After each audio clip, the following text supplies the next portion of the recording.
একদিন সকালে দাদু তার বাঁশবনের মধ্যে একটি চকচকে সোনার ঘড়ি খুঁজে পান। ঘড়িটি ছিল খুব পুরনো, তবু তাতে সময় ঠিকঠাক চলছিল।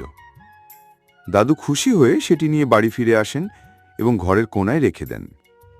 রাতে তিনি তার প্রিয় মুরগির ডিম ঘড়ির পাশে রেখে দেন। সকালে উঠে দাদু দেখেন সেই ডিমগুলো সোনার ডিমে পরিণত হয়েছে। দাদু ভাবেন, এই ঘড়ি নিশ্চয়ই জাদুকরি। এবার তিনি কিছু টাকা ঘড়ির পাশে রাখেন। কিছুক্ষণ পর সেখান থেকে বেরিয়ে আসে কয়েকটা সোনার মুদ্রা।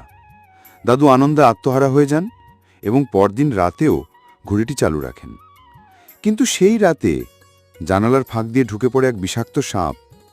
সাপটি দাদুর ঘড়ির আলোয় আকৃষ্ট হয়ে তার ভেতরে ঢুকে পড়ে। সকালে দাদু ঘুম থেকে উঠে দেখেন পুরো ঘরে অসংখ্য সাপ ছড়িয়ে আছে।